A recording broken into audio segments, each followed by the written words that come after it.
Thank you for joining us. My name is Gerald Henry. I'm Executive Director of the Western Caucus Foundation.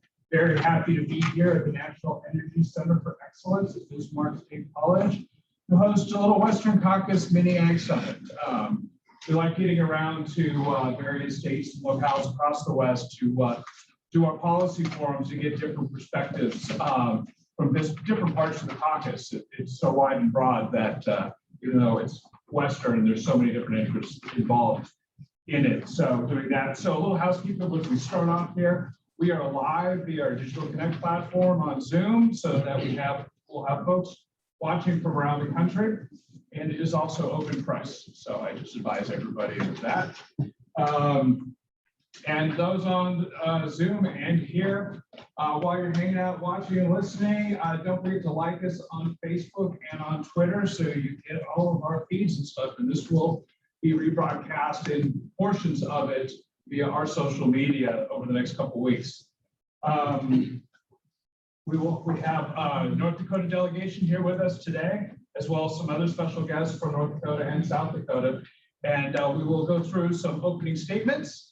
And then we will kind of get into some topics and kind of have a roundtable discussion and highlight some of the work that the Western Caucus is doing on ag issues. And with that, I will turn it over to the Senior Senator from North Dakota, Mr. John Hogan. Thanks very much, Daryl. Good to be here and understand that supposed to make a few opening comments. Now, you're simulcasting this, so is that where we're looking, or where are we looking, Daryl, in terms of our camera and all that? Camera's right there. We're looking there. You see on the screen, the small picture up there is what people are seeing. Oh, here we go. I see that. Great.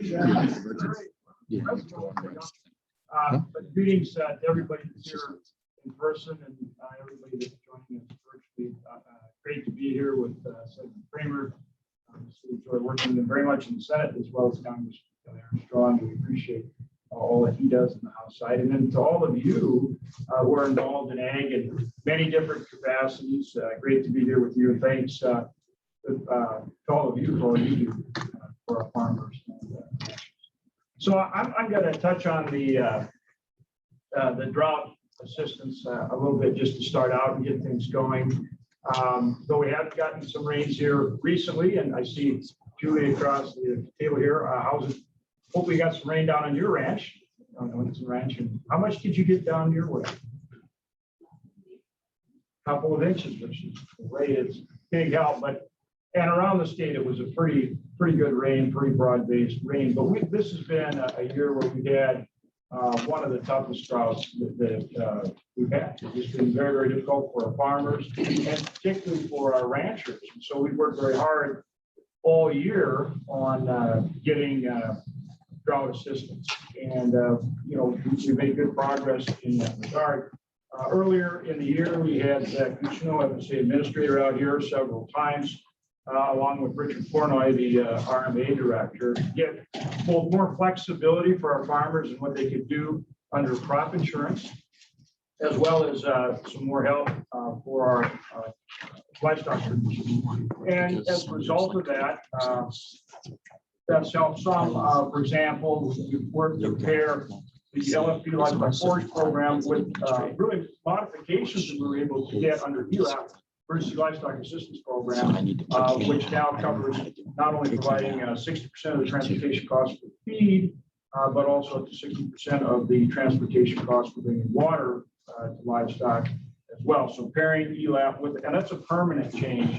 And so pairing ELAP and LFP has provided some help to our ranchers, as well as allowing for the early grazing on CRP, open up PPP acres for hay and grazing, so those kind of things.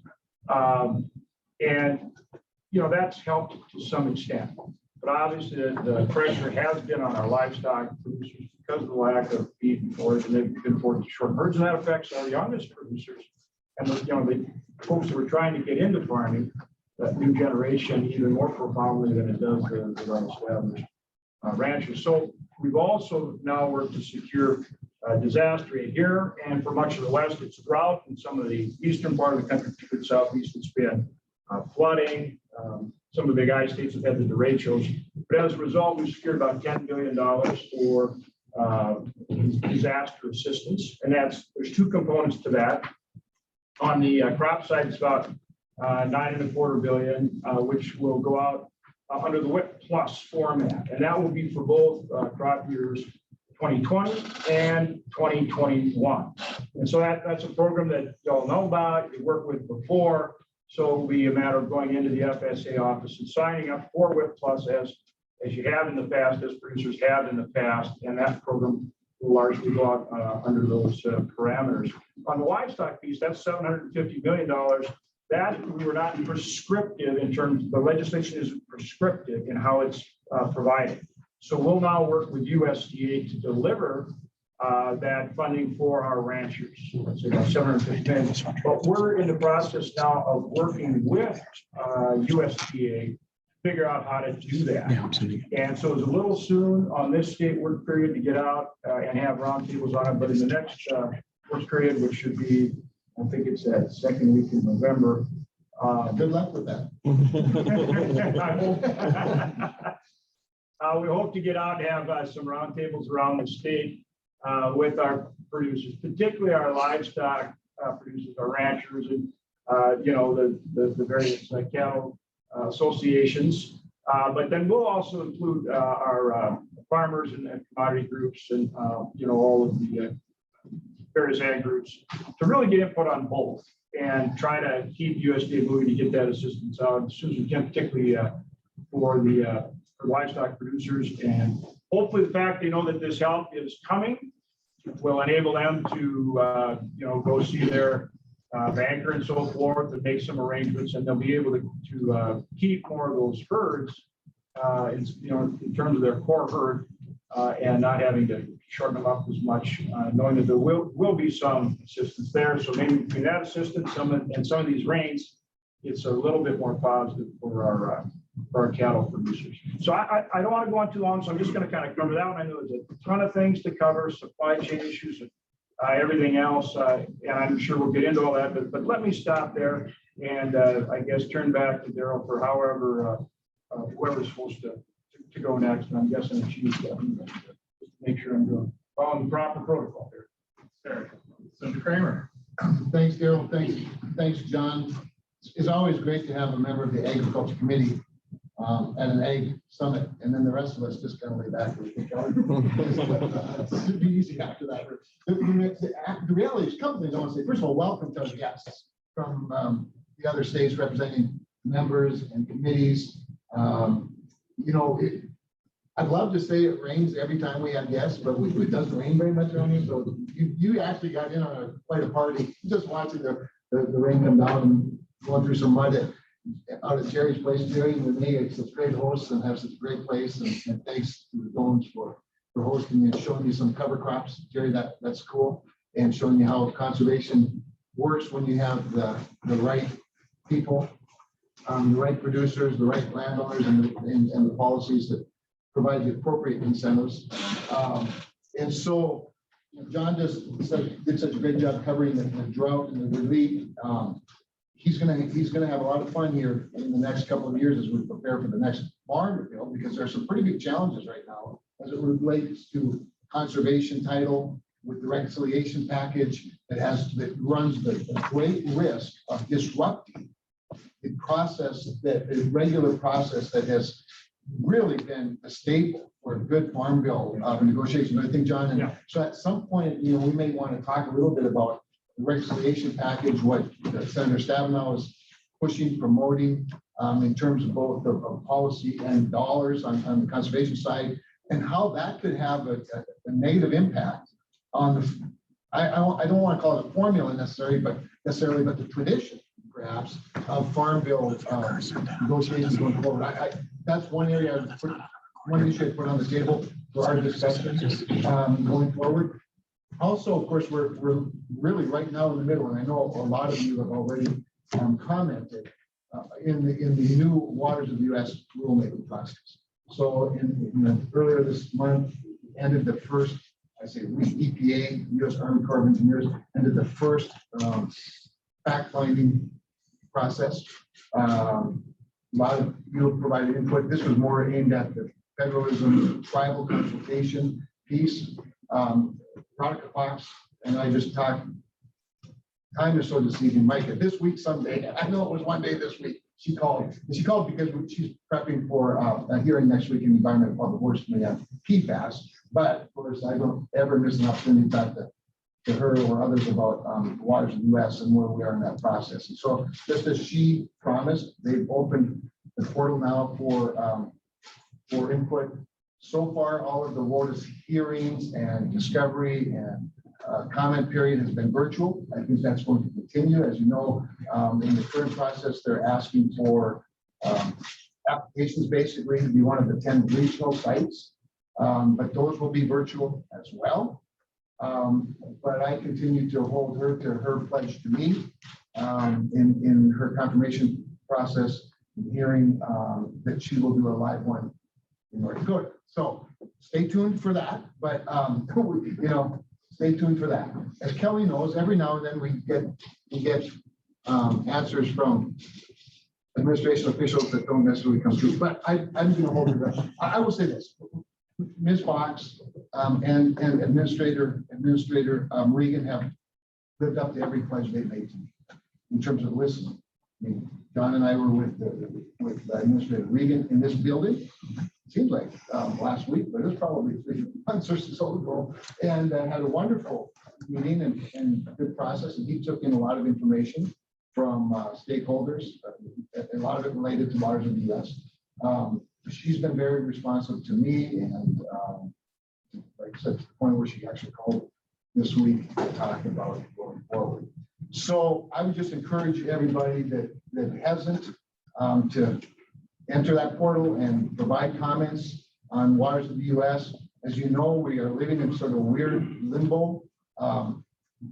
It was really right here in North Dakota, and probably every state represented on the table that participated in pushing back on the Obama rule, which led to a Fargo court issuing a stay on that, which remains active, that litigation. And then, of course, we know what happened. The Trump administration came up with a much better rulemaking, not perfect, by the way. I mean, there's some things, you know, I wouldn't mind changing, but still better definitions, clear delineations of who's, you know, especially with states, who has jurisdiction over what.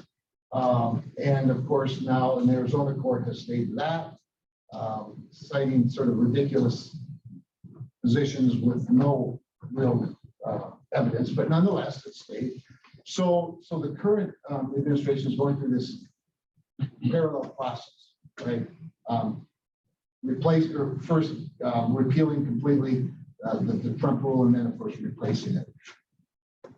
The one thing that gives me some hope, and the reason I even bring up in this context and bring up Assistant Administrator Fox and the current administrator, what they want more than anything is something that the 2 previous administrations failed at, because we're now living under 2015, the pre-2015 rules, right? Back to that with a few modifications, given recent cases and definitions, Supreme Court cases. The reason I bring it up is because they continue to use the word they want a sustainable rule. That's a noble goal, a sustainable rule. What they mean by that is one that can sustain Supreme Court, Supreme Court litigation.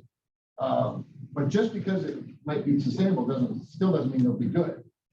But in that process, one of the most important things they have to do is the things that previous administrations haven't done, and that is taken a lot of good evidence, a lot of good testimony from stakeholders. Waters of the U.S. rule, anytime the federal government applies a one-size-fits-all application to rulemaking, they tread on federalism, they tread on states' rights, and in the process, tread heavily on private property rights. So just encourage you to weigh in, build the file, build the case, and then be prepared to be invited to a roundtable somewhere in North Dakota, because come hell or high water. I mean, don't get me wrong, this is great technology and it has a role. And I hope lots of people will be watching the live one that takes place in North Dakota. So that's my hope, and that's my commitment. But thank you. I look forward to Q&A. I mean, let me just say, the Western Caucus is by far the most active caucus in Congress. The fact that it's bipartisan, bicameral, active, staffed, active. Thank you for being part of it. It's really, really important. Thank you, Senator. Now the main event, right? Yeah. Now, The guy that knows the what he's main talking about. event, the reason you all came. Well, I'll piggyback off of what Senator Kramer just said. So my first Western Caucus meeting, I sat down next to Morgan Griffith, who's from Virginia. And yeah, he's a great guy. And, I think most people think Western Caucus is Montana, Wyoming. I mean, all of and dealing with big federal grazing leasing issues. Morgan Griffith asked the first question and he uses the word hauler. And I said, I'm not sure you're allowed to use the word hauler in a Western Caucus meeting, but I think it's a different meaning. Yeah, but I think it's important to talk about that because we're not just speaking into our own microphone. We're talking to members all across both sides of the aisle, both chambers, all across the country, because a lot of the issues that we deal with out here are issues they deal with in rural Virginia and all of there. And so it is a very, very active group that actually helps effectuate, particularly in the regulatory space, informing people about why this is so devastating for our producers. Are you feeling like we should go some commercial there? It's hunting season. I would like to grow some hair.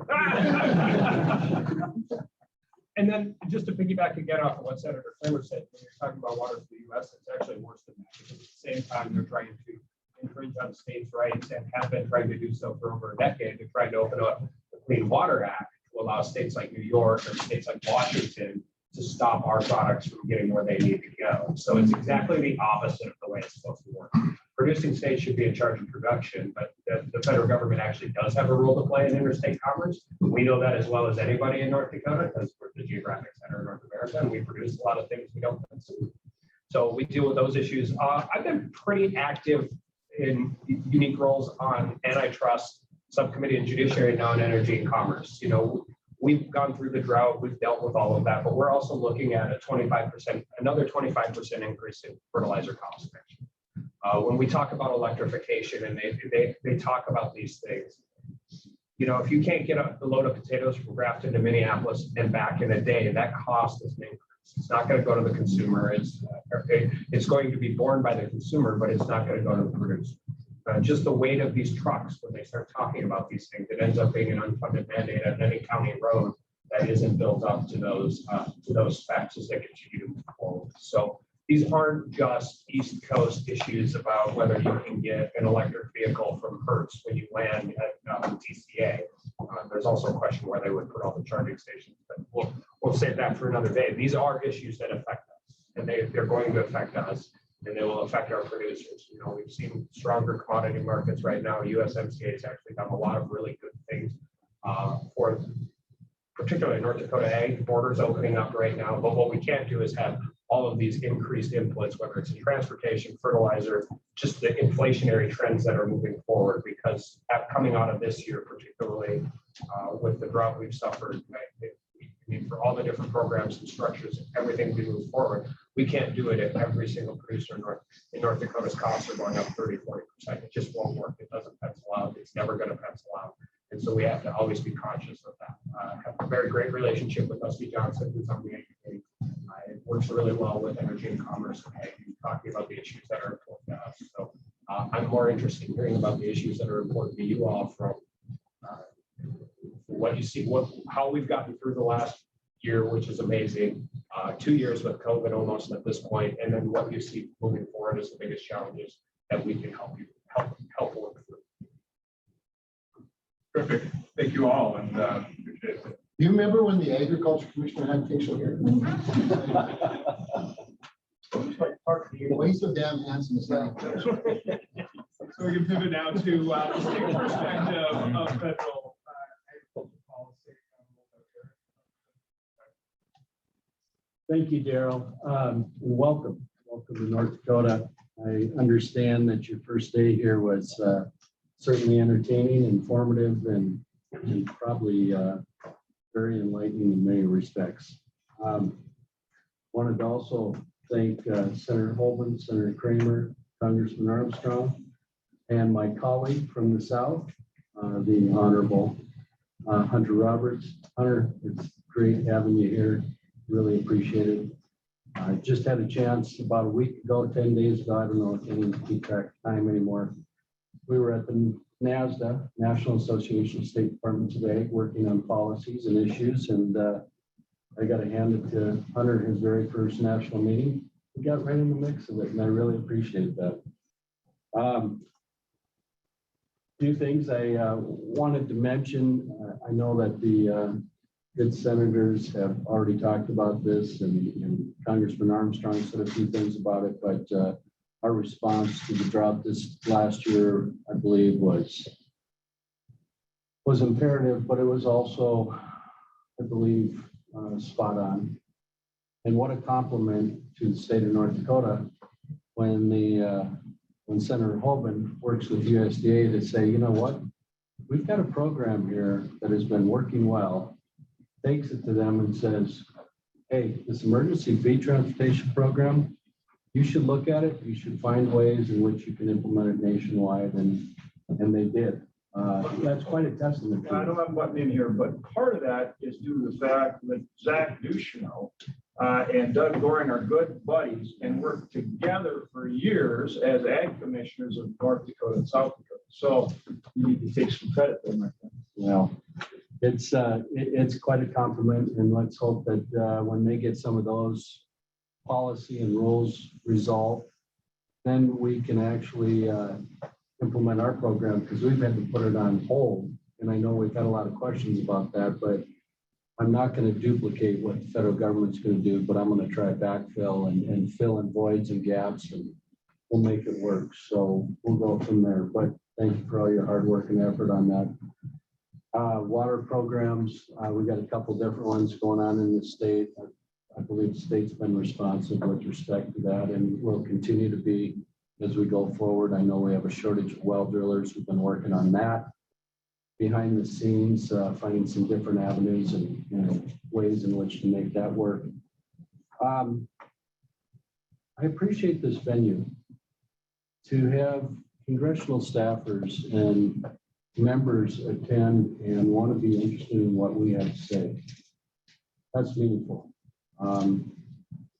When I served as president of the National Association of State Departments of Ag, we had the ears of many members of Congress, and it was meaningful, but it was one at a time.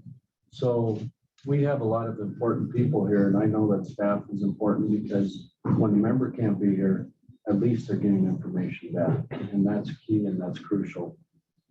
Doug, my observation is that if you have to have the member, you can, but if you want the people to get things done, you have to staff. Maybe that's just my office. I wasn't going to say that. Probably the most accurate thing you said so far today. And this venue, and I appreciate the Western Caucus, because I believe there's quite a respect for private lands, as well as understanding how we use public lands, or how we should have access to public lands. But with WOTUS, I think that raises so many different questions and so many different views. But ultimately, it comes down to some of the conversations that have taken place previously. There's a private property right here issue at hand. There's also federalism. And I still find it a bit complex, or I should say, I guess I feel when you look at the complexities of what the previous ruling was by the Supreme Court, why did we have votes over here, and they went to the middle, and they picked out the controversial aspects of it that they wanted to push. So I'm not so sure that's serving all of us best, but we'll see where we go from there. This is also a great platform to talk about what's been going on with EPA in the courts. I'd like to see a little more accountability, and maybe just having more public meetings really stops a lot of this activism from the bench. This is bothering the ag community, the consumer, everybody to a great degree. This compromises food security in our nation. You see things like pyrethrins, they come from consent, if I can get this right, chrysanthemums. And I was impressed with Pyrethrum. yeah, that one I can say. You take a product like that that's naturally produced from a flower, it's used as an insecticide. And we use it in organic production. We use it to make sure that we're treating our livestock, even our pets, so we can avoid having ticks, fleas, Lyme disease, grubs, everything else. And because activists have believed they found a platform to work from, are now just attacking left and right those tools, our ability to continue to produce food, feed, fiber, and fuel. I think the other important aspect of this that I'd like to continue to remind the activists and everybody around the country, pyrethrins are vitally important to sunflower production. And if you take these away, you may ruin our sunflower production in the United States. In doing so, you shift it someplace else. The crucial thing about that, the guy sitting at a baseball game still wants his spits. Somebody's going to supply those spits, and they're going to come from China, the world's largest sunflower producer, which I can't guarantee what's on there. We have our concerns, and we question that. So be careful how we get behind these issues, because they're devastating to our consumers, to our environment, to our economy, to agriculture. And so I'm really concerned about where we're going with this, whether it's chlorpyrifos, whether we're talking about WOTUS. It's a deep concern. The other issue, the last one I'll probably just mention before we move into other policy and other conversation, is as we get into discussions about the Farm Bill, there's more and more conversation about where carbon fits in there. And I believe that's fine. I would say most of our colleagues, Hunter, probably believe that government needs to limit their role simply because somebody will be opportunistic, take advantage of that, and start imposing some type of tax on the energy industry. We're heavily, we use energy to various degrees within our agriculture sector. And as we've seen in the early 2000s, when they were talking about imposing taxes on the coal industry, the ripple effect through the economy would have been 39 to 41% increase in energy costs to the farmer.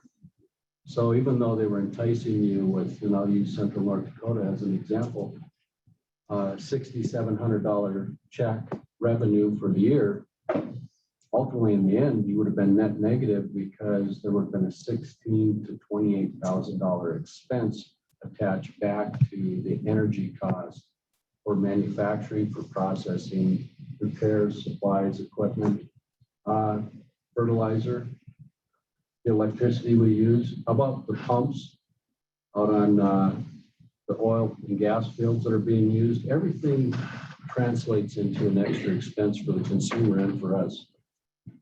So this time they approached it with, we're going to give you more money. Well, that's fine. You can buy us farmers off. But if you're going to hide the tax and put it someplace else, we're going to suffer immensely. So definitions by the government and the framework to keep them honest as we move down this road of carbon tax would be great. And hopefully, I'm against the carbon tax. You didn't know. thank you. Thank you. And the other thing is, and I will tell you, we're going to be working on this at the national level. I think there's so much misinterpretation about carbon as being a bad thing. Folks, without CO2, we don't live. It's not a toxic chemical. And we're going to take a stand and put some policy forward that says whatever you're talking about with respect to carbon, keep it in that respect. Don't go after CO2, because without it, we do not exist as mankind. We don't grow food. We don't grow grass. We certainly don't grow more vegetation to cover the ground. And limit the enhancement and the effects of droughts. So been a bit misconstrued, but it's we may be getting off base when we keep attacking CO2. But those will be discussions that are going to happen in the next several months, year, and probably decades. With that, thank you again, Daryl, for having me. Thank you for being here. It's wonderful. Happy to go around the country and bring this to everybody. I think energy prices you touched on is something you guys are going to have, we're going to be dealing with next year. Something that's going to be a big driver, certainly for ag producers. And now looking south, the Honorable Hunter Ronkers, Secretary of Agriculture in South Dakota. Thank you, Daryl. Thank you for the invitation. Really appreciate it today to be here with everyone. I would be remiss without saying thank you to Commissioner Garing for all the support he's provided and additional insight. Being a newer ag secretary, it's certainly been very helpful. And you know, the Dakotas are so well aligned. And it's nice to have, I know, on the congressional side as well, having us work together. If we don't, you know, some of those folks definitely aren't looking out for our interests. So certainly appreciate that. Drought has been a big issue in South Dakota as well, and a lot of the West. I would like to echo Senator Hogan's statements that Commissioner FSA Administrator Ducheneau has been great to work with. That relationship, having a guy from the Dakotas involved and a real producer has been very helpful. You know, he's got some hoops to jump before he gets kind of, I think, in the right place as far as some of those opportunities with CRP haying and things like that, but they're headed down the right path of fighting for producers, which is great. You know, certainly because of the drought and also, you know, in general, the livestock industry, the meat packing place or consolidation of meat packing has been a big issue. You look at kind of the ultimate issue hitting the Dakotas with livestock prices, especially the beef side, not being what the market price is showing. There's a huge spread there. That's a big issue. I don't think the free market's working properly.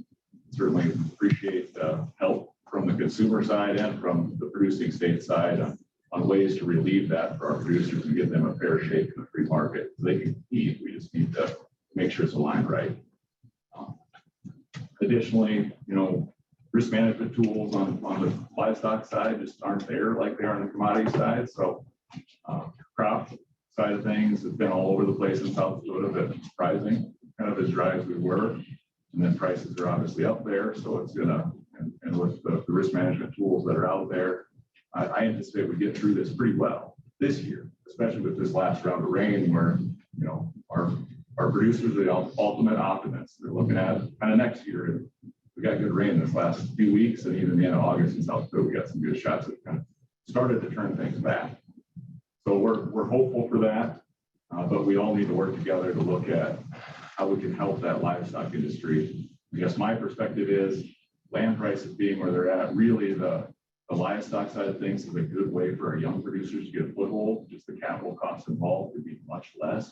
You can go do chores part-time and start building that equity into what the next generation, you know, into what then you can make, buy that quarter of land or lease that neighboring property. So I think there's some opportunity there. Certainly we're looking at the South Dakota side. How can we help that? There are some good federal programs too, but how can we expand those and make those more on point for our young producers? Because you know, average age of farm producers just keeps getting older and older and older. And when is that going to tip over or change? We have these multi-generational producers across the U.S., and they're the ultimate conservationists.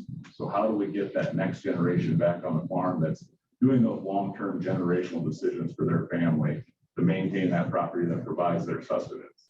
How do we do that is a very important thing. Another thing we're certainly concerned about, like the rest of the panel, is federal overreach. WOTUS is one side of it. I think at least what we've seen from Minister Regan and his staff is they're pretty measured on that side of things.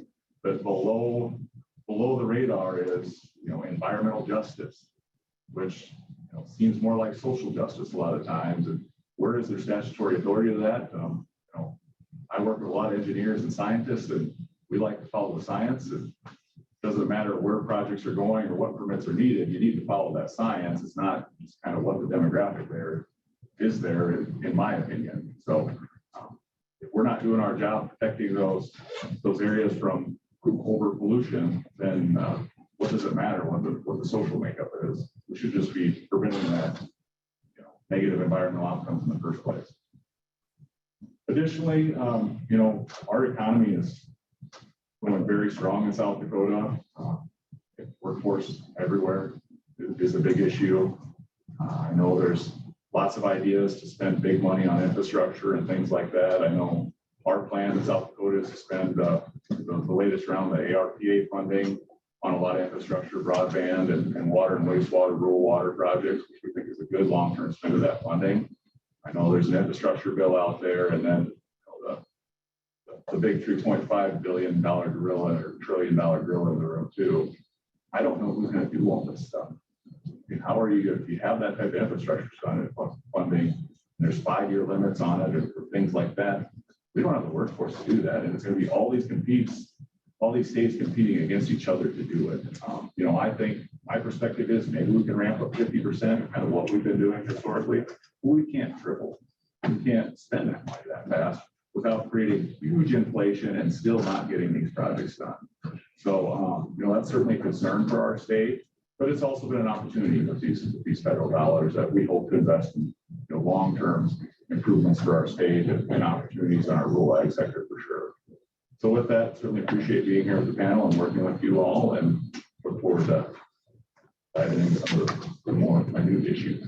Fantastic. And you mentioned a couple things that we talked about yesterday, which is the beef industry, processing, young people getting into agriculture and the hurdles and the opportunities there regarding the beef and like the processing side of things. Senator Hogan has an intrastate meat exemption to help independent processors get into the game. So, boutique, smaller producers can find a way into the processing, get the products to market.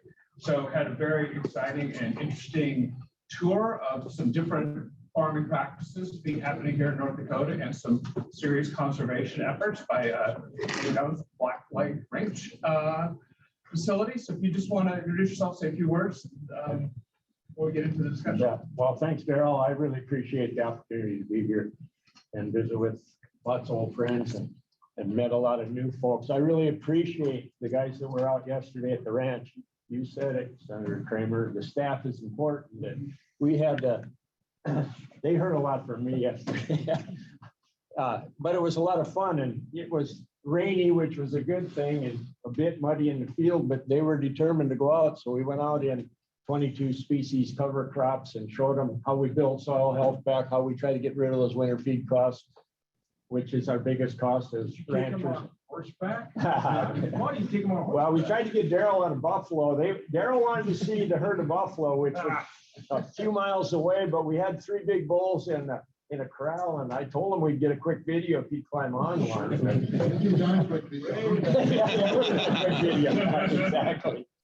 Anyway, our family's been in ranching. My great grandfather came out of Canada and homesteaded in Burleigh County in 1882. So we've got a long history into it. We're very proud of it. We're really involved in regenerative agriculture, soil health, intensive management on our pastures, bringing that all back.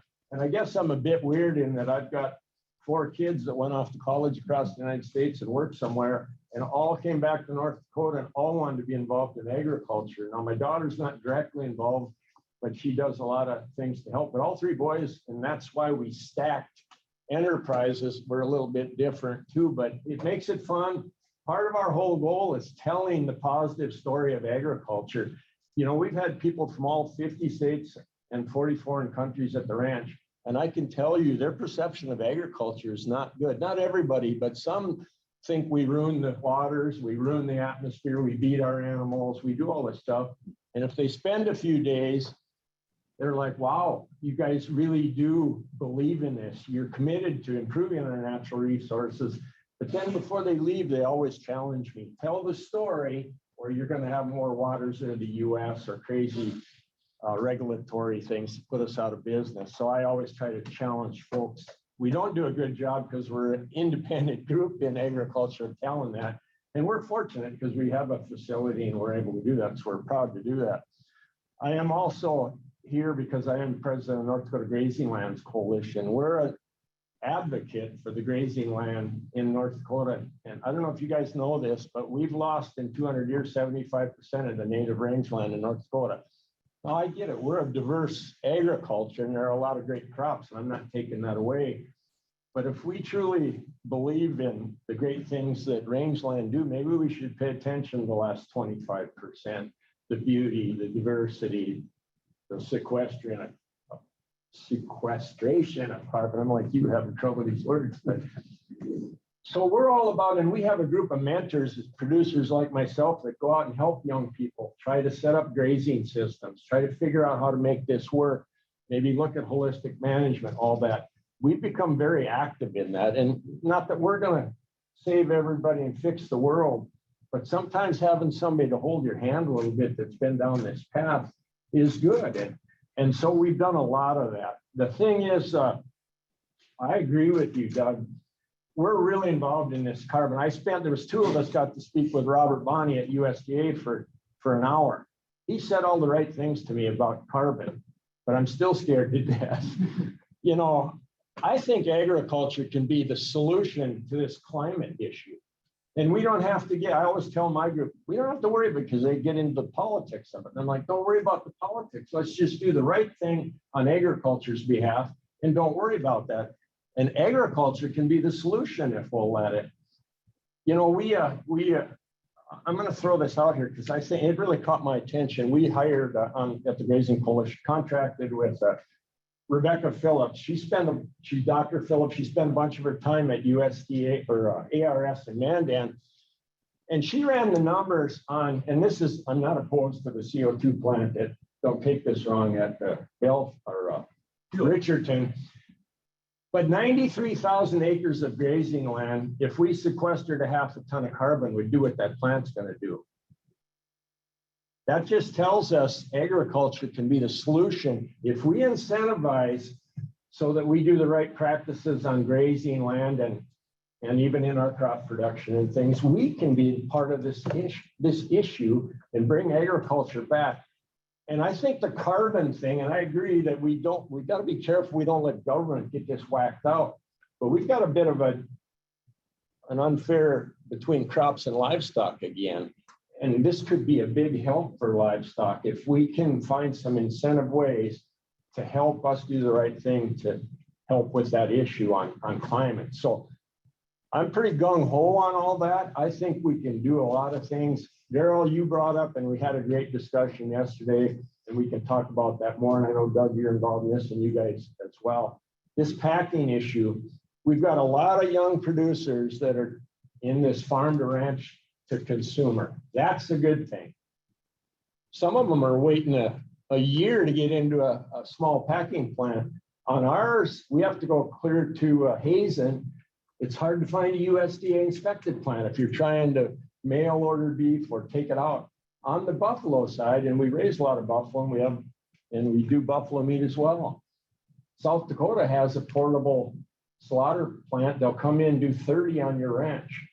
We can't do that in beef, I don't think, yet, because of some of the regulatory things. I think we've got to figure out a way to do some of these things.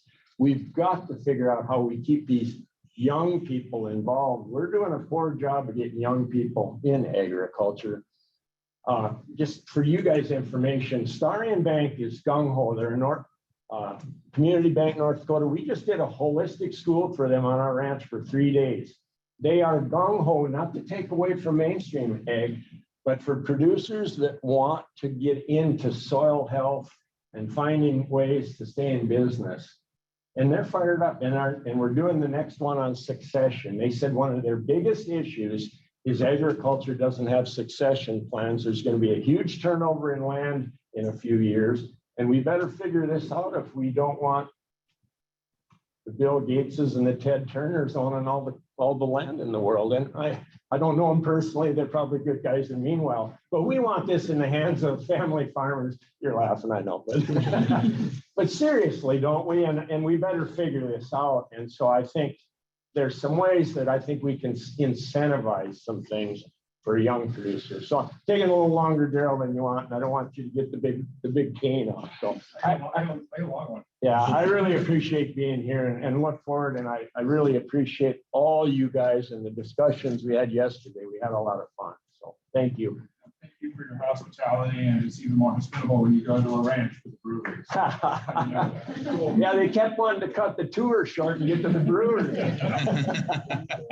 And as a told, when you're in this part of the country, you talk to farmers union. So we have today the farmers union Mark Watkins. Thank you, Daryl, and I'm going to try not to be too repetitive. And a lot of really good things said this morning. I do have to thank everybody up here for the drought help. This is something central. Who knew we were going to go through a year like we did? And seeing the WOTUS program and help the livestock industry is huge. Surprisingly, I'm quite impressed of how innovative the farmers and ranchers have been across the state to deal with this. And you think about it, you have to travel nearly 1,000 or 1,500 miles even to find the case. I don't want to figure out how to get it back to the So it's not just localized drought thing. This is a huge problem. And I'm surprised by genetics. We don't talk about genetics enough, but genetics really pull through where we're seeing some yields in parts of the state where we have a little bit of moisture. Actually, some of the crops came through pretty well, which you wouldn't have expected maybe 20, 25 years ago. So thanks again to everybody on that. Let's go down just a little bit of a path here. I think there's times when we talk about like concentration issues, and we sometimes forget about how innovative the farmers and ranchers can be. And if you give them the tools, if you set it out and let them know the rules, they tend to adjust and adapt pretty well. And I used to think about, we have these comments about the inefficient farmers. There's no inefficient farmers or ranchers. They've arrived at the knowledge. And on the conservation side, they're extremely good at conservation. And generally, they're trying to prepare that operation, the land, whatever assets they may have for the next generation. So I think it's so important that we remember that the folks doing that work out on the land are really trying to make it better. Now, we can argue over what the right way and the wrong way, if there is such a thing. But in most cases, they're trying to. But the limitation usually comes from the economic side. And that's with the transfer to the next generation. So all these things that we talk about have to translate into making that farm be able to sustain itself economically along with conservation. So we got to be even more creative. So when I look at this in Farmers Union, I've had the pleasure of being the president now for 8 years. And we've really focused a lot on where we can add the value and where we can find the tools. We tried a carbon program that was unsuccessful. We got some money into people's hands, but it was, peanuts. We were in it. It was a good test, maybe ahead of its time, really, but it was a good test. So I think there is some opportunity there, and I do believe agriculture can be a huge part of that solution. We will need to define these protocols. That's the missing link in the marketplace. The market probably can deliver on this, but if they don't know what the protocols, what is the true value that's established within the carbon market? The second thing, when we get into the water issues and WOTUS, I'm reading a book on rationalization, rationality. And a lot of times we lose the rationality when we have a conversation. I can show you a half section of land that I own that has, I think it's 37 red dots, which means there's 37 wetlands on it. Well, probably 10 of those are real. And the other ones I farm every year unless we're in the real wet cycle. So we need some common sense approach. We don't need a large regulatory body overseeing that. We need through USDA or NRCS to come out and have some logical evaluation of that. Because if I'm going to tile that land, if I have to put in plugs on 37 spots, the cost of doing that and not doing that doesn't make sense economically to do it. So we're not really thinking through it. So that's stuff that farmers need to know. We need a little more common sense and a little bit more rationality to the approach. It's not that we don't want to help the wetlands, not that we want to drain everything. We just need this approach. So where do we go? We have concentration in livestock really showed up in the COVID world. We have obviously seed and chemical is the next concentration spot that we sometimes forget about. But we really only have 4 players there. And it's not only just because of chemical, but they own the seed system. And we're paying a premium for seed in this nation compared to other countries. I don't think that's quite right. We're paying a little bit more for that research and development. We also have this in fertilizer. potash, our transportation systems. I always really focus on this, and I know the rail industry is a little mad at me, but the fact is, we're captive shippers in many states. And they just basically have the ability to pass all their expenses on to us, and it reduces our cost. If you really look at it, if you look at what I pay in mine in North Dakota, would love to be the center of North America, which is good for shipping. I pay, somewhere around 80 cents usually to ship that product. If you calculate that back out, if I put that 80 cents, I actually had to write a check for, it'd be one of the largest expenses to my farm. But simply because they only pay me the price subtracting the transportation costs out, it doesn't show up in my cash flow statement, but it's huge. It's a huge cost to us, and that's in all the industries. So finding ways to ship, trade, adding value like restaurants that we do out in DC.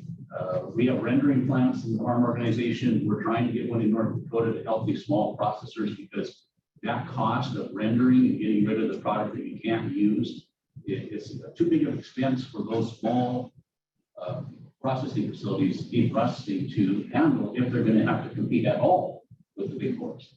So we're going to have to get back into the gypsum laws. We're going to have to get back in and reestablish something that we gave away over many administrations, not just the current one or the previous one, many administrations, where we let these size of these companies get to the point where the market's not truly a true market anymore. And then finally, we may have to look at some labeling laws. Some truth in labeling is going to be real important. So thank you for inviting me to hear here. I appreciate it, Daryl, and I'll sit by and take questions. Great, thanks. And you all mentioned staff. I want to recognize a couple of staffers that are here. For those of you that aren't familiar, there's like 3 entities to the Western Caucus. There's the first one that came about, which was the House Western Caucus. They were first, they called themselves the Congressional Western Caucus. And that was founded by the 4 large box states of New Mexico, Arizona, Nevada, and Utah to kind of getting together on these issues where we have a lot of land and little people to fight back. And so representing the Congressional Western Caucus, Vince Shellman. Hey guys, so like Daryl said, I'm with the Congressional Western Caucus, chaired by Mr. Dan Newhouse from Washington's 4th District, Yakima Valley. He was a former director of agriculture in Washington, so he apologizes for not being here. I know he would have loved it to sit with you guys, and so he thanks you guys all for being here, and he apologizes he can't. So thanks, Daryl. Yeah, and I'll make the note, he also sits on the Agriculture Appropriations Subcommittee, so one to talk to. Also, and then so about a little over 10, 12 years ago now, a senator from Wyoming was elected named John Barrasso, and decided we need a Western Caucus in the Senate. So we established that and gathered pretty much all the members west of the Mississippi and into a caucus. Senate works a little different, so the caucus operates a little different, but certainly collectively helps, give a bigger voice to Western and rural issues. And Joshua Sizemore is executive director under Steve Daines, Senate Western Caucus. Yeah, thank you, Daryl, and really want to thank Senator Hoeven, Senator Kramer, longtime Senate Western Caucus members. Senator Daines is the chairman of the Senate Western Caucus on our side. Our goal in all of this is do some of these kinds of meetings and elevate senators' priorities. And so, unlike the House that has a slightly different system, what we really try to work on is pushing up and elevating members' priorities. And so things like WOTUS and drought in the Farm Bill and conservation, and most of our members all believe that working lands are healthy lands on our side, and getting that message out to the whole Senate and to leadership and others to try to get our priorities done. So it's been a main goal of Senator Daines's as the chairman, and really thankful for everyone here today to discuss these issues. So thank you. And just lastly, the foundation came after the 2 of them, and we formed a C3 really to help support and bolster, and I say spread the field for the Western Caucus. And I also like to say we're kind of the cultural exchange program for the Western rural America to the urban and coastal people, so they understand what it's like. We bring a lot of folks and put boots on the ground all over the country and really help education and just see policies and run programming like this so we can interface with stakeholders across the country. So that's our job in supporting the House, the Congressional and Senate Western Caucuses. And with that, I will kick it open. There's several comments were made, and I'll start with you, Chairman. We haven't really touched on this. We've talked about a lot of other issues, so I'll go back to these reconciliation and some of the conservation measures you were talking about in that bill. And what are the traditions that you see in peril going forward? Well, let me just say, and then John's going to correct me. What I worry most about is the plus up in the conservation dollars. Because, when inflation is never transitory, whether it's government inflation or market inflation, because it creates a new floor. So in my simple brain, what concerns me, and John can now address it in the context of the Farm Bill, is that the plus up of the conservation title, in my view, has a potential of further diluting the safety net. And that's what I worry about. Because by the way, in case you hadn't noticed, there are a lot more people who eat than know. And that speaking of concentrations, that becomes a political problem. Okay. I think Kevin made a really good point at the outset. So, look, ag's the number one thing that I work on. I'm the ranking member or chair on ag approach, depending on the makeup in the Senate, and senior, actually only behind Bozeman on ag offer. So, and we got a great crew. Aaron Weber's over there. Great ag background. Tom Bustegard was the legislature here, former farmer. And Tony Everhart, my chief, is a long time. So I mean, we're very ag focused. And Kevin's point was spot on, because ag is probably one of the least partisan things we do when we put the farm bill together. And that means that both Republicans and Democrats work together to craft a farm bill. And it's actually more of pulled together by geography, the northern producers, the southern producers, and the big I states. We work together. So it's more of a geographic working together to get a good counter-cyclical safety net in the farm bill. And you all know how important that is, because anybody in ag understands how important the farm bill is. And Kevin's 100% right, too. I mean, good farm policy isn't just about farmers and ranchers. Every single American benefits every single day from good farm policy, because our farmers and ranchers provide the highest quality and lowest cost food in the world, in the history of the world, that benefits every American every single day. And that's why it's so important. That's why we need to maintain the system, like you talked about, not having a few big landowners. And like Mark said, the challenges we have with concentration in the industry, whether it's packing or anything else, we've got to keep this network of 16 million plus people out there in the business of farming and ranching. And if we don't remind folks, there's so many people in the city now and they think food just comes from the supermarket. As you said, Jared, if we don't keep reminding people, we're not going to be able to sustain that good farm policy, which is the farm bill, which is built every 5 years on a bipartisan basis. But this reconciliation bill, the Democrats are putting it together, and they're not even talking to us.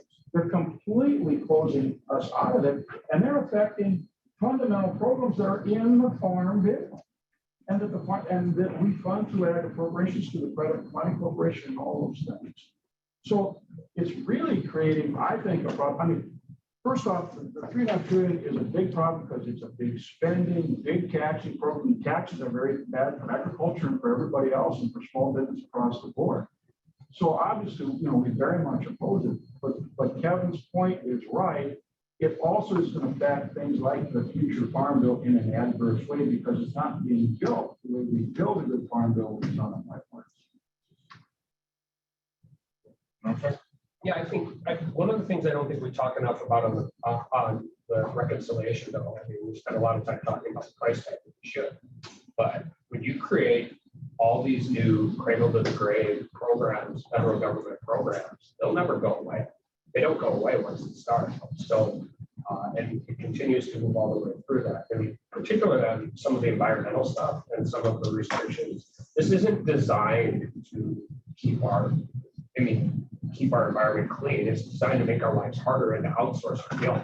That's what it does. It outsources our guilt to other countries, and at the same time makes our farmers, ranchers, and producers less competitive on a world stage. So we talk, I mean, 3.5 trillion, 2 trillion, 1.8 trillion, 4 trillion, wherever you end up, you put a bunch of these farming programs in place. But one, they're not, my concern isn't that they work, because they can't, not on the timelines they're saying, they simply can't. I don't mean that to be negative. I don't mean that to be pessimistic. It's just the truth. But what ends up happening in the meantime, which is the absolute last thing we want to see in North Dakota agriculture, is more consolidation. You know, you're talking about transitioning to the next generation. You are dealing with all of those things. We don't want more consolidation in agriculture. I don't care if it's at the production level or the producing or at the meat packer level or all the way through. And that's it. When you do these large government programs, that's what happens, because small guys can't compete. They can't deal with the bureaucratic morass. They can't take advantage of the programs because we set them up in a way that make it too complicated. We just do. That's how it works. So we end up forcing more consolidation into a sector that is absolutely essential to every small town in the state of North Dakota. And when you have more consolidation, you end up losing more and more small towns. I mean, that's how it works. So I think we need to also be able to focus and talk to people about, once these programs get put in place, they'll never go away again, whether they work or not. I'm going to read a quote from Chairman Stabenow. Now, Senator Hoban and Debbie Stabenow work very well together. She's no wimp. And anybody that think, I mean, she is one tough chairman, is she not? She's kind of wonderful, really, in a lot of ways. I admire her so much. But here's a quote that she gave prior to the reconciliation package we put together. She, by the way, she advocated 50 billion, okay, for agriculture. I think it ended up being 60-some billion actually. But here's her quote: "We have a once-in-a-decade opportunity to expand these conservation programs," and here's the important line, "and build farm bill baseline at the same time." Remember, right now, the commodity support and the risk management is 24% of the entire farm bill. 24%. You add 50, 60 billion to another part of that, and that 24% becomes a much smaller percent. And that's what I could happen. And just I'll add one. I'll try to be brief on it, but because Jerry Doan is right in terms of how you do the CO2 program. We're working with USDA to set up parameters to provide some certainty, but then it needs to be a market-based program, not a big government program, because if it's a big government program, then you run the risk of all these regulations and everything else, as well as taking funding from the ongoing farm bill and having all these requirements that farmers and ranchers may have to face in the future, across the board. And obviously you don't want more of that regulation and all the costs and all the difficulties brings. And what you and the Ag Commissioner point out very well. You want a market-based program where you can go out there with some certainty, and then you're right, then it can benefit the livestock producers and farmers. And Julie and some others here may have some more comments, but I think that's where you are right about it, Jerry. That's the way to go. And that's why some of these earlier efforts, nascent efforts, by whether it was market, some of these efforts, maybe we can learn from some of those and then come up with a program that actually works. I always say it has to be farmer and rancher friendly. It has to be farmer friendly, or we shouldn't be doing it. Can I ask a quick question? So how do we do that? I mean, I've been on these calls on 30 by 30 in America the Beautiful. There's lots of fluff. It all sounds good, hard to be against, but very little specific, which makes me nervous. And so how can we get what we're all talking about? How can we get there? So I work closely with John Bozeman, who, he used to raise cattle. He's actually not down, but he raised cattle for years. So, he actually knows ag. He's lived it. And that's the whole point of why you have to do these things bipartisan, right? Because if you actually do this in a bipartisan way, we're going to come up with the exact kind of solution you just talked about, or you're not going to get the bipartisan votes to get it through. And that's how we make sure we get the right kind of program. And we take a lot of input, and we take the time to listen to the producers, as well as mark the commodity groups and the farm associations, and get it right. But for darn sure, get it farmer friendly, rancher friendly. And that means we've got to have flexibility too. Whether if you're growing corn and beans and corn and beans and corn and beans in Iowa or Indiana, that's a lot different than where we've got to, till the soil for some of our crops like spuds and sugar beets and stuff like that. Or, as you say, for the producer out there, whether he's on his own acreage or whether he's out there in the grasslands, there's a big ag is great diversity across this country. It's a good It's thing, not a but one it's size challenging. fit. We get in trouble with the one Yeah, size. no, I know. Sorry, I got to go on. I'll stop. One thing about that, we talked about wanting some structure to this, which would provide some oversight and some accountability. And going back to this carbon discussion, going to the market might be as simple as, and although they're kind of doing it, but they're stealing the value from the farmer and rancher. Because it's going to be General Mills, or whether it's going to be Tyson, they pay the farmer directly. And then they put that price on that box of cereal, on that package of beef, sell it to the consumer. If the consumer wants it, they buy it, it's direct. But we need to have structure and oversight to make sure that the definitions and the framework, the protocols and the process are there, and that government's doing that not to interfere or not to tax the system and not steal something more away from the farmer rancher. And that may be the best way to do it. That way, if the consumer really feels like there's value and benefit in buying something that's sequestering carbon, okay, prove it by buying it. But instead of having it forced on agriculture, forced on the consumer, which ultimately in the end, we always know there seems to be someone out there will be opportunistic and they will want to tax the heck out of the system, which ultimately hurts the consumer, hurts us in production agriculture. Right.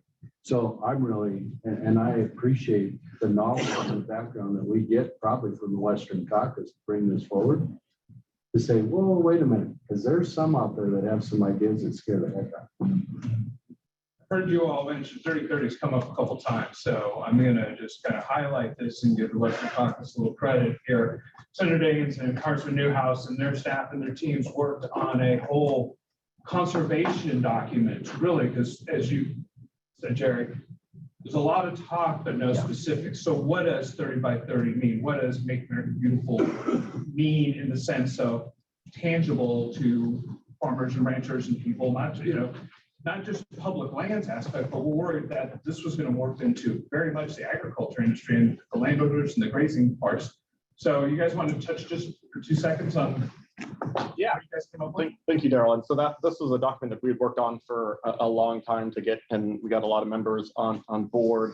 And what we wanted to do on it was, like we said, the administration has put out very little on their proposals. It's kind of just big picture, and it's scaring a lot of the people in the West. And so what we put together is a Western Conservation Principles document that really highlights a lot of what we're talking about today, how working lands are healthy lands. We shouldn't be putting out designations and locking up land, but we should be using our farmers and ranchers, our foresters, and our local communities as part of this, respect of private property rights. When they talk about 30/30, do they mean that they're going to take 30%?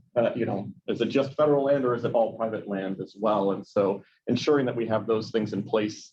And when we talk about conservation, it should also be about invasive species and water infrastructure, and again, focusing on agriculture and working lands and grazing and how these things can help with conservation that aren't, that they're tied to it.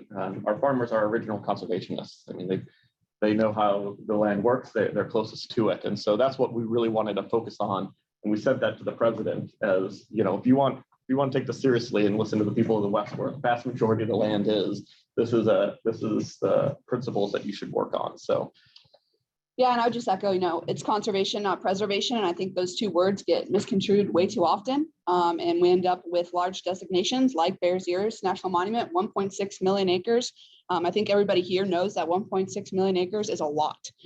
And people back east, they don't understand that. And so we just got to make sure that we put forth documents and policies that really reflect everybody here and their views, which is where we thank you guys for helping out on that. Specifically, Mr. Armstrong, I know you were supportive of that, so we appreciate that. But we just want to make sure that these policies are reflective of local, voluntary, and incentive-based solutions. So that's kind of where we drove this and where we landed. You know, it's so funny because what you're talking about is exactly when you approach a liberal that has a big, vision. The best thing we can do is say, let us help you solve that problem. Because if left to them, their solution will be a bigger national park and more monuments. And the reality is they can't get there with that. It's sort of like bringing down greenhouse gas emissions by killing fossil fuels. But if you work innovation rather than regulation, that's what we like to say.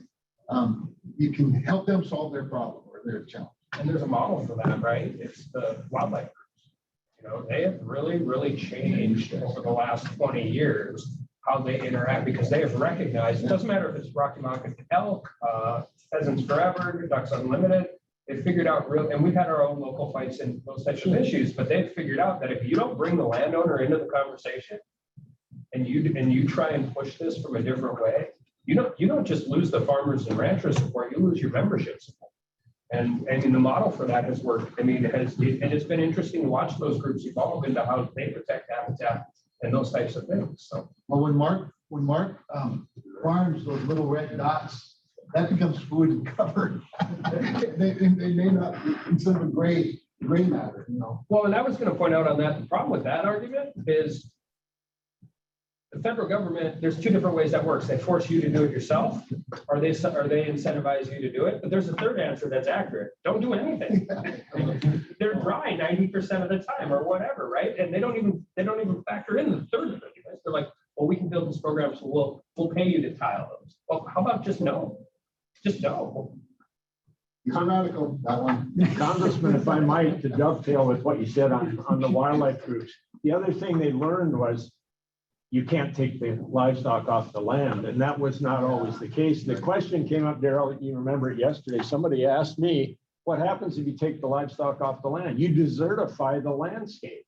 We know that. Why did we have abundant grasslands? Read Lewis and Clark's journals. It was massive herds of buffalo that came through, annihilated the land almost, but didn't come back for a year or two. And you had, Lewis and Clark said it, the grass was saddle high and vibrant and abundant. It's proven, but yet you still see in the media, well, if we want wildlife, we need to get the livestock off the land or something. It's absolutely 180 degrees the wrong direction. So you're exactly right. The first in-district trip I took with another member of Congress was to Boulder, Colorado with Joe Neguse. Now, I'm not sure you can find two people more ideologically on opposite ends of the spectrum than me and Joe Neguse, but they figured that out in Boulder. And granted, it's at a really small scale when it's Boulder, Colorado, but they had this land set aside by the city and the county where they did nothing on it, and nothing, absolutely nothing. And it did exactly that. Everything left. Yeah. No ducks, no butterflies, no birds, no anything. So they started doing sustainable, haying it, grazing it, doing all of this, and they've recognized that, wow, it's the only way you can keep the ecological diversity intact. And so even once it's put in front of them, they recognize that. So It takes a long time. I do have a question to go back to 3030. So it appears the federal government already owns 29% of the land in the United States. I think that's correct. And we're going to add another 31%. And part of what we've already seen and heard from some of my colleagues and some farmers and ranchers in other states, they're trying to tie things into EQIP and CRP contracts, which then gives oversight and it shifts control to the federal government. That scares the hell out of us. And no one's responding, or you guys are going to be our first line of defense and probably the last word in this. So we really need you on this, because this 3030 scares the hell out of us. Right? So-called voluntary, right? Yeah. I always tell the politicians, just take credit for somebody else's good work, and you get to check your box, and everything's okay. So I do want to recognize Julie Ellington across the table with North Dakota Congressional Association. Jump in on any of these things. This is the keynote address right here.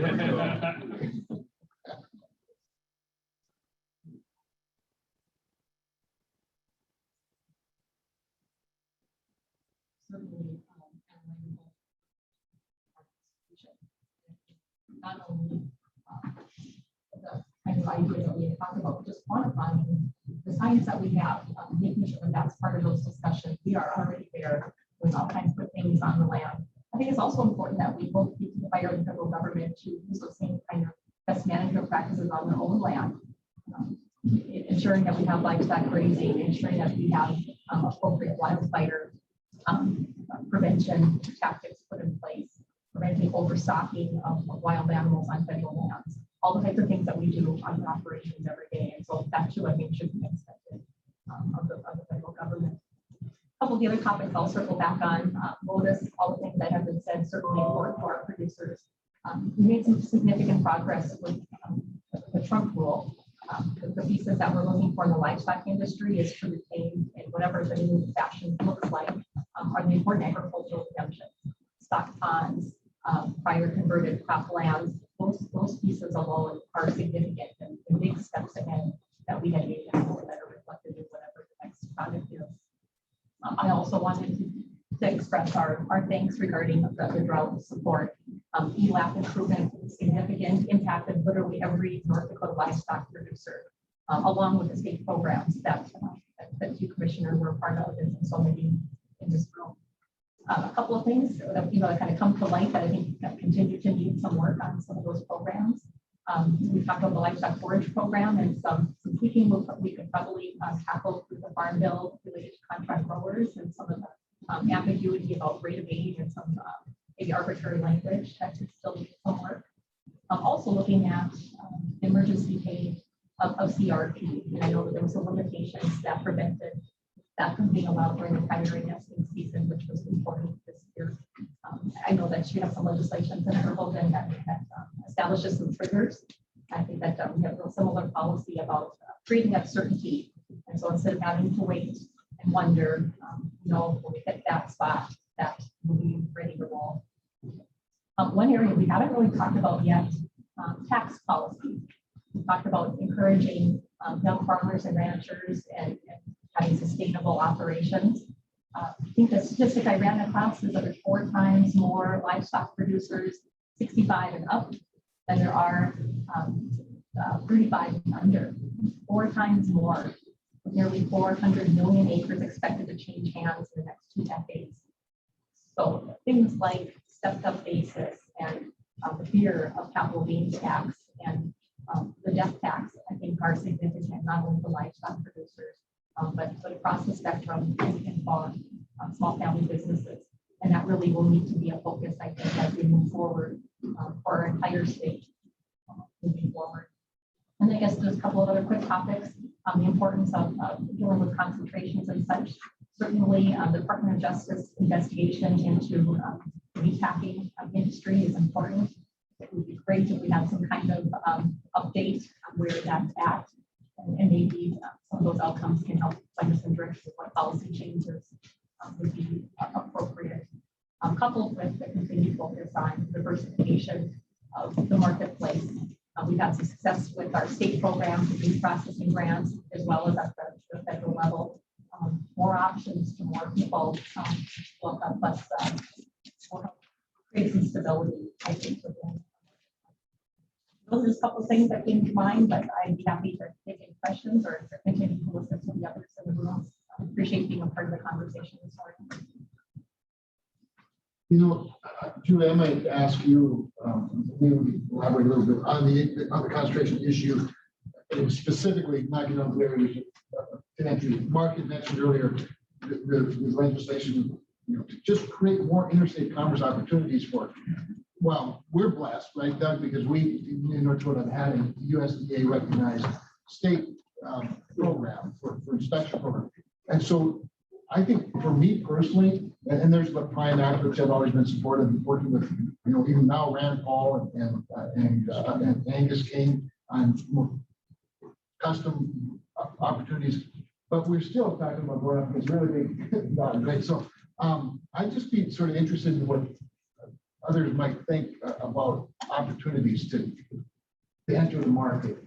Because there's also the not in my backyard issues, the Mark raises the rendering issue, which is huge, obviously. And so we all have to sort of pull together on this, and I'd love to find a solution or a number of solutions that are more market oriented and not no barriers to entry than having to go after. Now, I'm not against that. If there's antitrust violations, they have to bust it big time. And I'm more concerned, frankly, about foreign ownership than I am about concentration. The two together are, impossible almost. So I'd love to have that discussion if others are willing to weigh in, because I'm more curious than I am with answers. And I would just really quickly, I think that's an important thing that Senator Kramer just said. Antitrust enforcement is a DOJ. Yeah. We're when we try and write laws that target specific, I mean, in this case, specific companies, that's never a good thing, even to address them. But, Thomas Massey has the Prime Act in the House, but Dusty's got the Direct Act, which deals with, the actual problem of USDA inspection, right? That's a barrier to entry that really creates all kinds of problems where the small guys simply can't compete. It's a perfect example of large companies deal with compliance. They just do. They have an office, they can pay the overtime, they deal with all of those issues. The small guys can't compete in that market.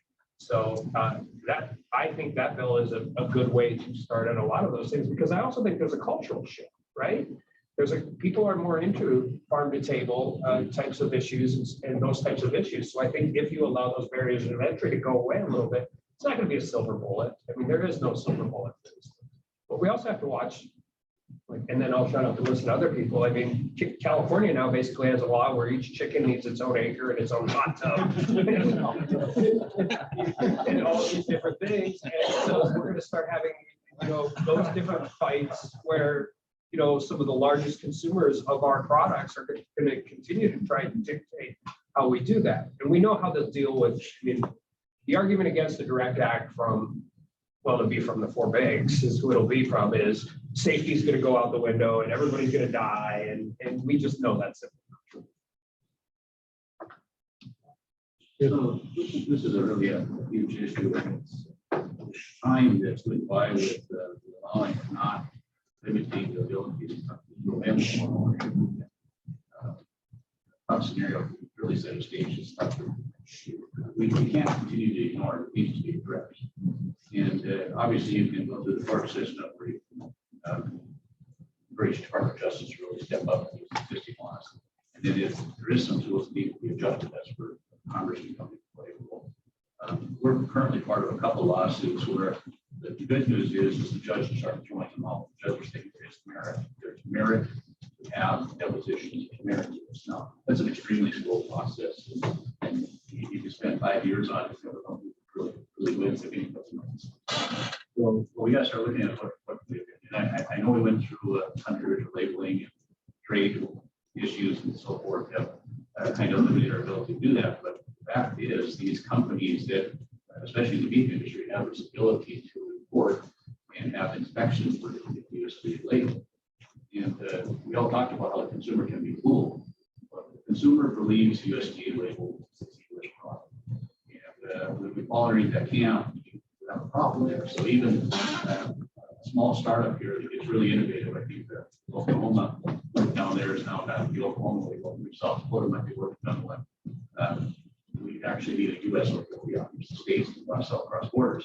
But if you put these things in place, and if the consumer can't distinguish the USDA approved label and the Oklahoma approved or a North Dakota approved, the consumer always falls back onto what they hear, and it's really hard to pass. So truth in labeling is getting huge in this issue. Because you can really buy, there was a guy selling ribeye steaks for $4 You know that was from cow cows, dairy cows, sliced in, and the consumer, how do they know? How do they understand what they're buying quality? And it's a reflection on all of us that produce beef. If they're buying poor quality beef, it's a reflection on the guys that are doing it really in gals that are doing a really good job. So I think the truth in labeling can have to be part of this. And I think we're going to have to really step up this game so that we can get the consumer to have a little bit more access to the real information so they can make that choice. That's right. One thing about that, Mark, there is a lot of confusion over the USDA stamp. The stamp is a grading stamp. But it's always perceived as a US product. That's a grade stamp. No, it just means that product coming from any place in the world is going to be graded. But the consumer sees that as a US product. It just means it's inspected and graded. In fact, we do grading in North Dakota for the feds because we have certified graders. And they have to do that. They have to figure out that select, choice, or prime. And there you go. I want to share something with our members and with staff about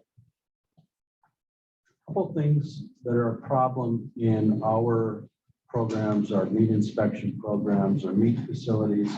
And this is a compliment to North Dakota. So back when the CARES Act money became available, and thank you very much for making that available, for putting those bills together. And as Julie pointed out, we took and created a program with that.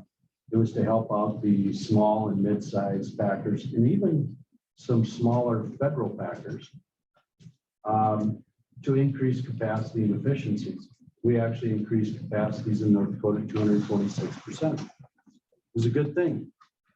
As a compliment, the feds are now using that program because shortly after we announced it, 14 states did it the next month.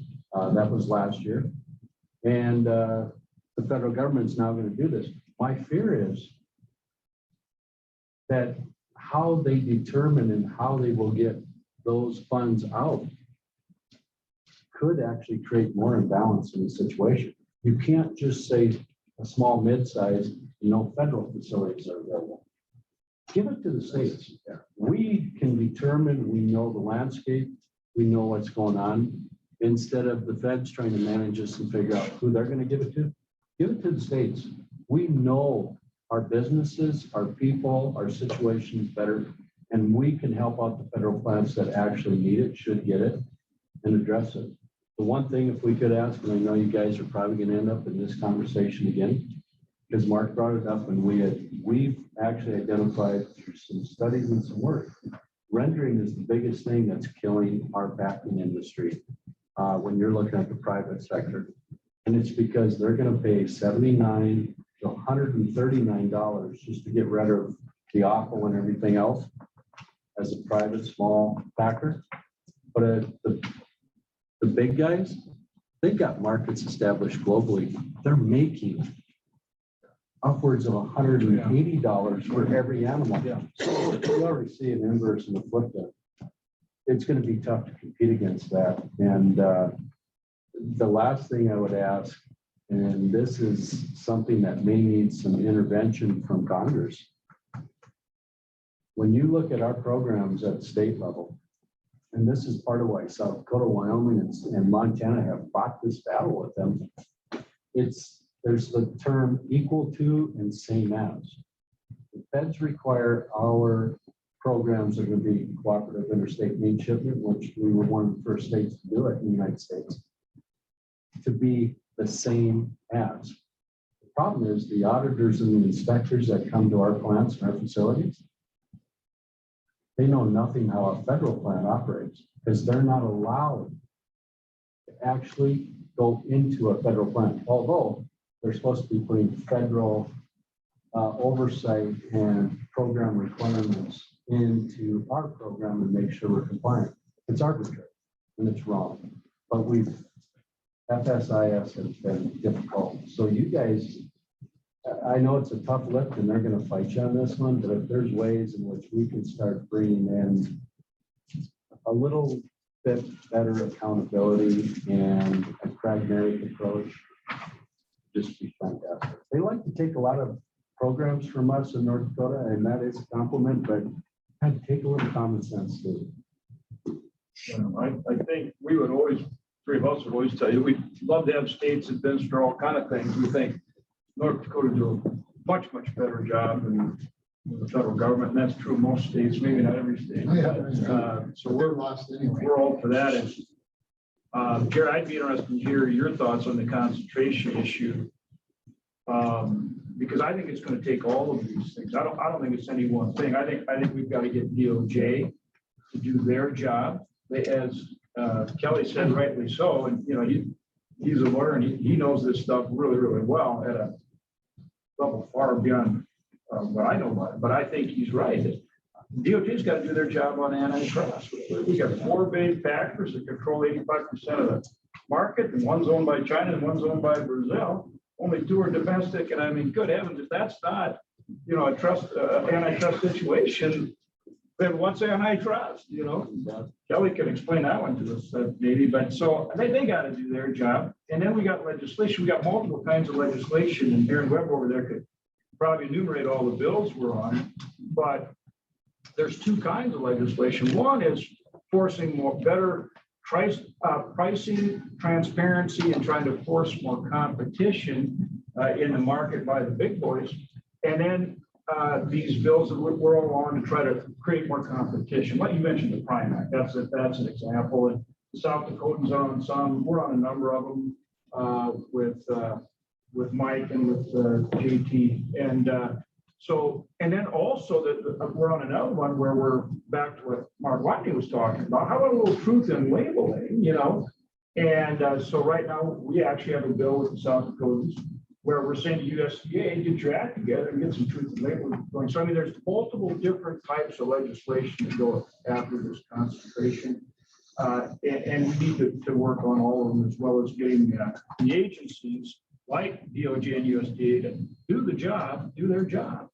And I think it's going to take all those things. But I just want to throw that out there. Maybe I think Julie's spot on. Of course, we talk all the time, so she didn't say anything. I hadn't already heard from her, and I agree 100%. But what are your thoughts? Well, I agree with most everything you said. We didn't get here overnight. We're not going to fix it overnight, probably, but it's a huge challenge. I agree with you, DOJ. I mean, they need to do something. I do agree with Mark on this labeling, though, because we talk to consumers every day. They are extremely confused. We have got to get that fixed. And even, when we throw in then grass finished and corn, and I always think, Doug, I think you and I are together on this. I think it serves no purpose to fight each other and say one's better than the other. And I'm really careful about that, because there again, I think you confuse the consumer again. In our case, and we are serving a lot of grass finished beef, and it's this younger segment. And I think the pandemic actually did one thing good. It told people they weren't healthy and they're trying to get healthier. And for that reason, they look at grass finished beef of higher omega-3s and that sort of thing. And I always tell my family, don't badmouth anybody else. If they're our customer, then let's sell to them. And if they're not, then don't sell to them, So, but we've got to get some common sense in that. Mark's spot on. The folks that come, they're confused. There is one good thing coming out of that. I think it is driving that consumer to ranch. Find somebody you trust. And if they know John Hoven, he raises beef, and I don't even know if I think the story is actually more important than the product. The product can be crap, but the story is important. And particularly if they feel like you're doing a good job in the environment, you're doing a good job on the water, and all that sort of stuff that's important to them. The folks I talk to, that's what drives them. And I think that market's going to get bigger and bigger and bigger over time, which is good for us as producers, but then it plays right into it. And you guys have the best state-run program. We use them when we can, but when we're selling meat out, then you can't. And like our small USDA plant, they're having trouble getting USDA inspectors. Even they got a retired guy coming in, and I know some of that COVID money went to them and helped them out, and that's been a big thing. But they can only do so many head. How do we grow this? How do we make that work? I don't have all the answers, but I know we really have got to figure this thing out. So Julie, you go ahead. It's good to hear that, because I think as we get more consensus among all the livestock, that will help us push some of these things back. Because there's been a lot of differences. You're kidding. I don't know, back to you. Don't you feel like we're starting to get more consensus on this, which I think will help? Yeah, me too.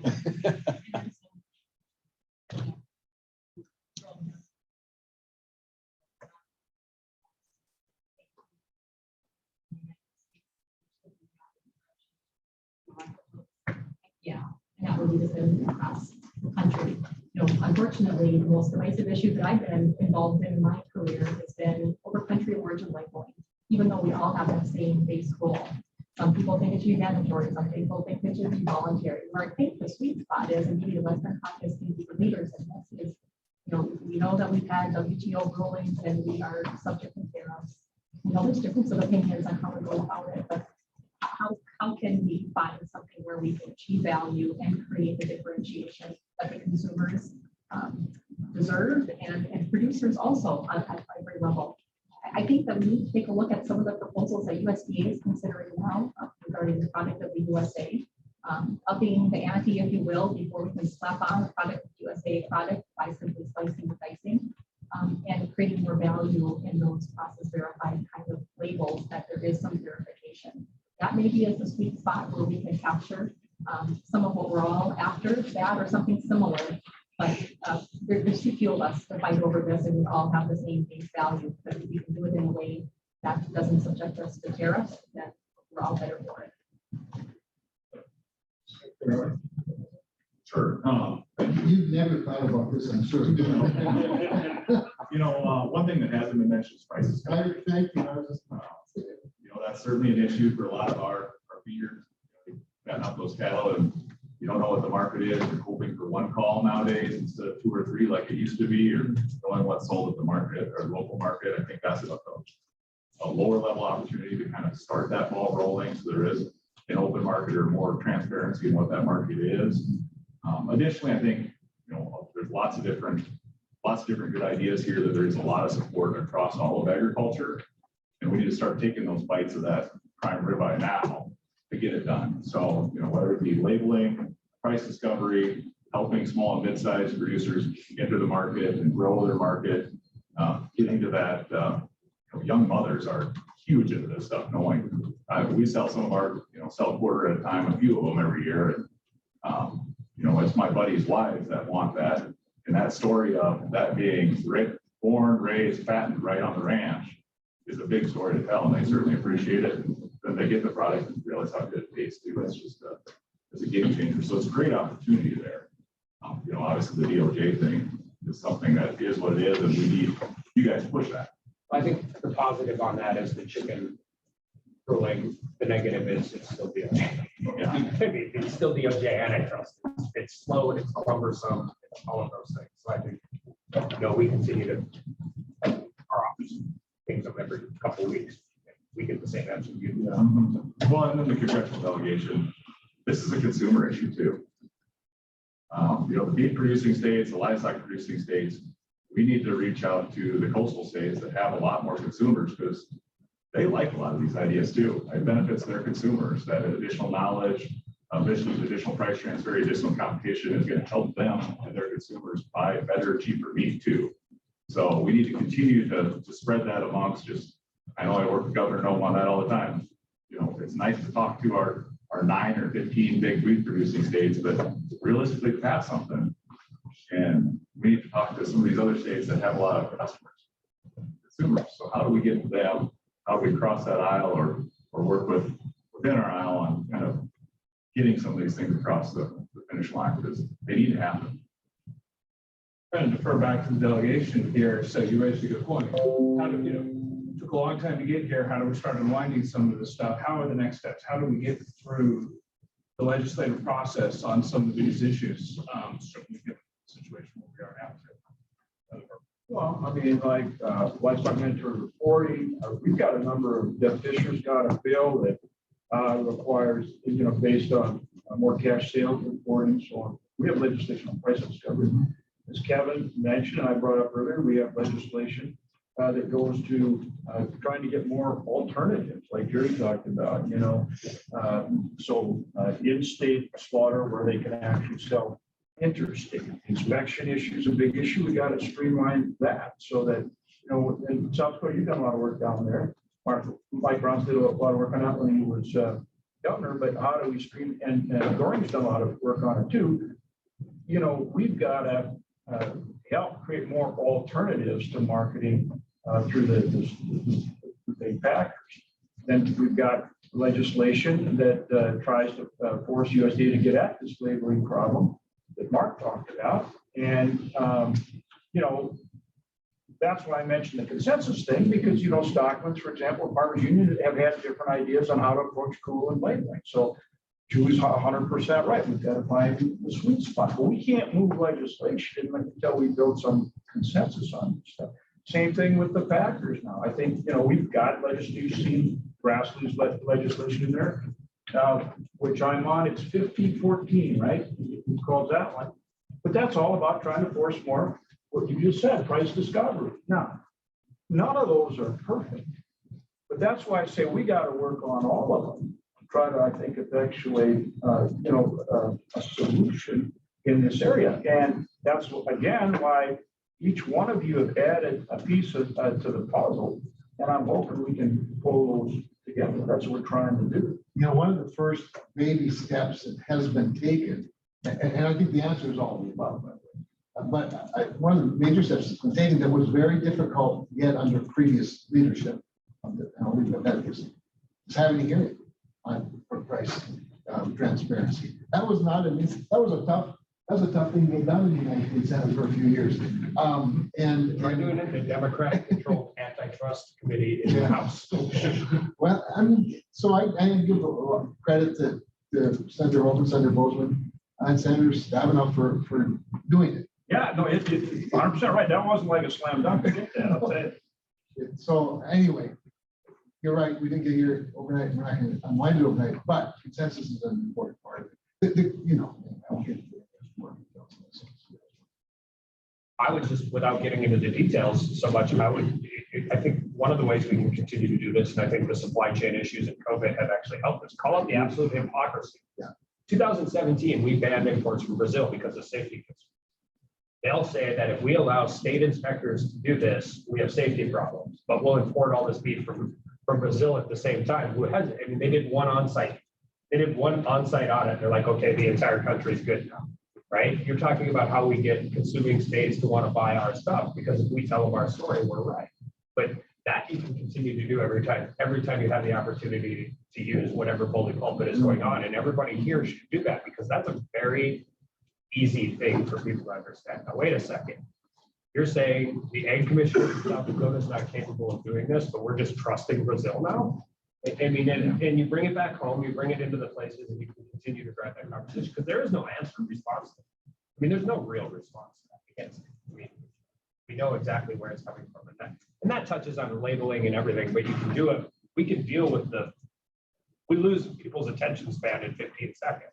As you notice, me rambling right now. But that, I mean, but that is, I mean, essentially how you can do it. You can just touch on it and say, listen, if you're going to allow this, then at least you can allow this. So Kelly, is it really in California, a full acre and a hot tub per chicken? I think so. I think that's what it is. But it's going to be funny. It's going to be funny to watch the pushback on that, because when you start seeing the bacon crisis, trying to get bacon in California or San Francisco, it's going to be interesting to watch how all that plays out. Well, boiling the chicken beef first isn't that bad a technique. We're talking about treating liquid before that we also think about the emergency cell culture needs and such. So this is kind of a reminder about the importance of federal jurisdiction, so that there's a little playing field for the chamber disease, and that both FDA and FSIS has a role in that process. So we assure that we act accurately, we look at the information that they need, and it helps us take safety standards. Well, in the future, we're hoping to hold a bigger one of these and bring some more national perspective, and hopefully, more state ag commissioners, more members of the Western Caucus, to kind of build more consensus on these issues as going forward. Because I think what we're hearing here is you're all working together, you're coming together on this issue. We need to bring these other folks to the table, and we need to give you some. Western state, that's a good problem.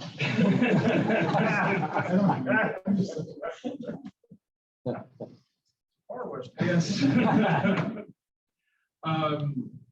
One good point. But yeah, no, I think we want to do that, and we'll continue to do this. But I think this is a robust discussion that, like, hopefully for you all, gives you something to take with you and fight for, and for you all to kind of keep the consensus moving to support the federal efforts of the North Dakota Delegation, South Dakota Delegation, the Western Caucus members as a whole in the House and the Senate. So any last for the good of the order as we're finding the clock here. Darryl, can I just- Travis, just a second. We loaned from North Dakota to Washington for a while to try and help fix national issues. So she was great. And she's coming back here. So. Darryl, can I bring up just one quick point? Because Julie brought it up and it's really important. It's on that livestock forage program. And you mentioned the contract grower and Senator Kramer, you know, back when we had the forage program a few years back, your chief of staff worked hard to try to, and it's not fixed yet. And I've had several young producers call me and to their benefit, they're custom grazing so they don't have to risk everything to own these cows. And so then in a year like this, the cattle can't stay there the whole time. FSA always said, well, you don't have any risk. Well, if they leave early, they lose half their money. They've got risk and we've got to fix that. It's killing these young guys that don't own cattle or trying to get into this business. And if we're for young producers, we've got to get that fixed. Yeah, I'm not trying. Okay, so a producer, instead of owning the cows, custom grazes, and so he charges so much per head per day. So if they leave early, he loses half his income or a fourth or whatever it is. And I took this clear through the hearing process 4 years ago or whatever it was. And lost. What was the argument against it then? They said you didn't have any risk in it unless you had a cost of gain in the contract. So at the beginning of this year, I called FSA in Fargo, and they're good people. I mean, I'm not trying to throw anybody on the bus, but I said, I've got young producers asking me how to write the contract so it works. They couldn't answer the question. How can a young producer try to plan and stay in business when we can't even tell them how to write a contract to custom graze that will save them as a safety net in a drought? And here we are in the worst drought we've probably had in the history, and we're leaving these guys out. I think it's unconscionable. I don't know how you fix it, but. Well, that's an important part of, as we're talking to USDA on this assistance, like I mentioned, that's an important thing. You should press them on that piece of it too, don't you think? Well, again, if we want young people in, there's a way to get into the business without spending a whole bunch of money on cows. Maybe they can raise some for Julie or her family. And it gets them in the business without all the expense and debt. And it's a good thing. And then we discourage it at USDA. No, if you're gonna, you need to be able to manage the risk. Absolutely. Equivalent to, Tester and I have a bill in where we're trying, like we've set up what plus now is a format to use when we do need to do disaster assistance. So Tester and I got a bill in where we're trying to do the same thing on the livestock programs with things like LFP and ELAP. And so maybe that's something, Aaron, let's look at maybe some kind of provision along that line too. You got to find a way. Jerry, when you went through the whole hearing process, was there conclusion that they didn't have the legal authority to do it, or is it just their interpretation? They danced it. Yeah. See, and I'm not trying to, one producer got paid. Yes, he did. And USDA slapped again. And my argument when I went to the final stage of the hearing process was you set up a precedent. And it wasn't to take anything away from somebody that got paid. Of course. You set up a precedent. And so what happened to everybody else? All of a sudden you just abandoned them. And the letter I got from them was, you raised an interesting point. We don't disagree with that, but you're not getting paid. Yeah. So it's a the program generally is good, but this is a mucky little piece that needs to be fixed. And when you see these young producers and they call me, that are part of the members of the Grazing Coalition, and they go, you've got to do something. Here I am. I tried to manage my risk and I'm custom grazing these cattle and I can't get LFP because they say I don't have any risk unless I have in my contract a cost of gain. Well, you certainly had risk if you lost $50,000 because you couldn't hold them for half the summer in a serious drought. It's not fair. So I don't know if you followed that at all, Doug, but it's an issue. It's just a little glitch in the law that the USDA. We'll see if we can't nose in on that, both in the discussions on the drought assistance, but I think also we'll look at maybe see if there's a legislative possibility. We'll talk to Senator Tester. I'd appreciate it. There's something there. One little glitch that nobody thought about. Terrific. Thank you, everybody. Thanks for joining us. Hopefully see you again. Thank you very much. Great. Thanks, guys.